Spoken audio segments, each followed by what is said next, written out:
Kalau hidup ini susah, dia tak berkeluh kesah. Kenapa? Akan ada akhirnya saat ruh berpisah dengan jasad. Kalau hidup ini senang, dia tak angkuh dan sombong. Kenapa? Karena kesenangan itu pun akan berakhir.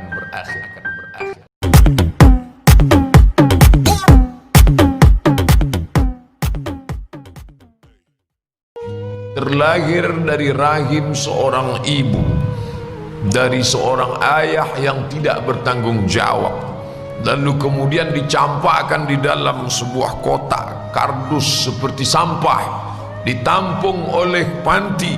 Ternyata pantinya pun juga bukan orang baik-baik, dirawat tapi bukan oleh orang baik, lalu menjalani hidup yang sulit. Bayangkan, itu kehendak siapa? Dia tak pernah memilih untuk mendapatkan rahim seorang ibu yang tidak bertanggung jawab. Dia tak pernah minta supaya dilahirkan, tapi itulah hidup.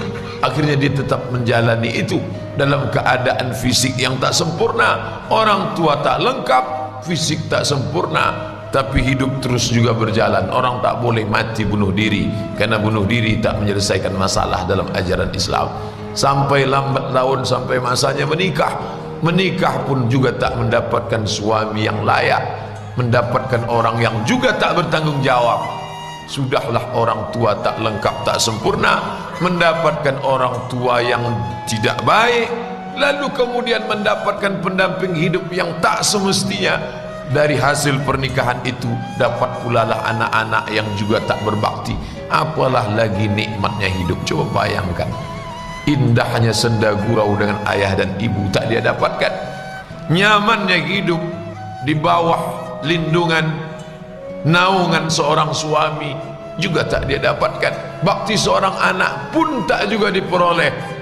Lalu kemudian kapan dia merasakan nyamannya, indahnya hidup itu? Kapan? Inilah kesulitan. Tapi orang beriman tak pernah mencaci maki Allah Subhanahu wa ta'ala. Disitulah maqam yang paling tinggi. Raditu billahi rabbah. Aku ridha ya Allah. Ridha bukan berarti pasrah. Ridha bukan berarti tidak berbuat. Bukan apatis. Apatis bukan ridha. Maka orang beriman itu ridhanya beda. Dia tetap berjuang. Tapi kalau dapat juga yang seperti itu, maka dia tidak berkeluh kesah. Kenapa? Karena ini akan ada akhirnya. Di mana akhirnya? Saat ruh berpisah dengan jasad. Saat itulah dia tersenyum bahwa dia diuji Allah Ta'ala dengan kesulitan, kesusahan. Ya, walanabluwannakum, kami pasti akan menguji kamu. Wabasyiris sabirin, tapi tetap engkau berikan kabar gembira kepada orang-orang yang mampu menahan lidahnya untuk mencaci maki, menyumpah serapah Allah. Siapa itu? Alladzina idza asabathum musibah, mereka yang ketika ditimpa kesusahan, kesulitan, mereka mengucapkan inna lillah wa inna ilaihi raji'un. Seperti mayat yang dimandikan orang hidup, tangannya mau dibelokkan ke sini, kakinya mau dibengkokkan, itu dia tak ada kuasa lagi. Dia serahkan kepada Allah Subhanahu wa ta'ala. Inna lillah wa inna ilaihi raji'un. La haula wa la quwwata illa billah. Itulah yang kita ucapkan setiap pagi selesai salat tadi. La ilaha illallah wahdahu la syarika lah, lahul mulk. Aku tak punya kuasa, walahul hamd. Aku tak punya puji-puji, puja-puji, tak layak dipuja-puji. Apa yang aku punya? Lahul mulku wa lahul hamdu. Yuhyi, dia yang menghidupkan, wa yumit, dia yang mematikan. Wa huwa ala kulli syai'in qadir. Dia kuasa atas segala sesuatu. Kalau hidup ini susah, dia tak berkeluh kesah. Kenapa? Akan ada akhirnya saat ruh berpisah dengan jasad.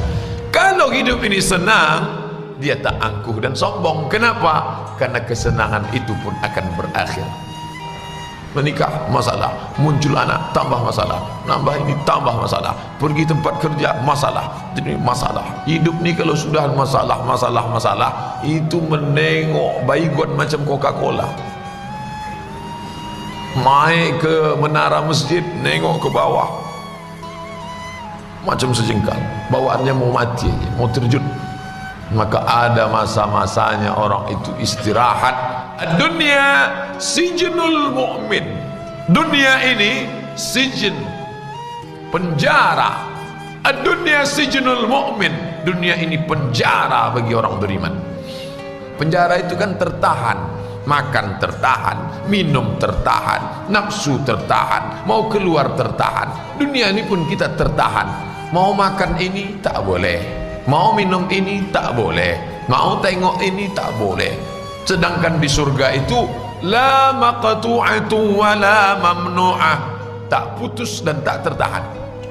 Nikmatnya tak terhenti. Apa saja yang mau dimakan, makanlah. Apa yang mau diminum, minumlah. Apa yang mau dipandang, pandanglah. Apa yang mau dinikmati, nikmatilah. Walakum fiha ma tashtafi anfusukum. Di dalamnya apa yang kamu mau makan, mau kamu nikmati, nikmatilah.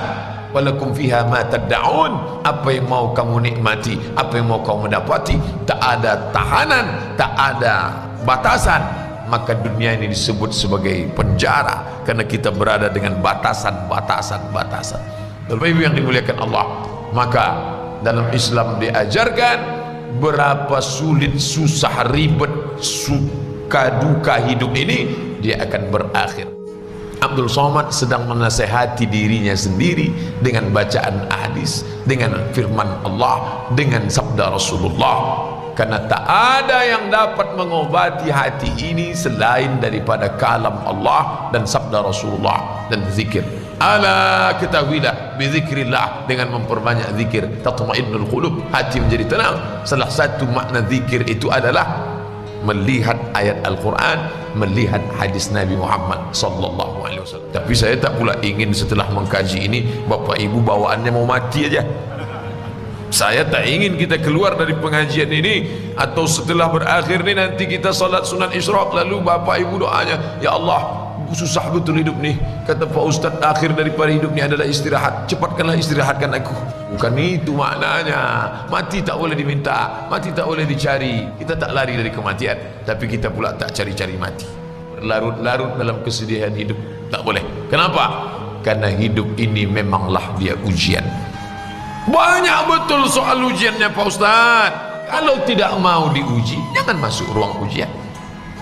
Ini ruang ujian, ini tempat ujian. Kapan dia berakhir? Keluar dari sini, selesai ujian. Berani hidup, berani menghadapi ujian. Takut menghadapi ujian, jangan hidup. Takut hidup, mati saja. Orang Islam itu jelas langkah-langkah hidup. Sama-sama kita berdoa kepada Allah Ta'ala, mudah-mudahan melewati berbagai macam ujian ini kita lulus insyaAllah.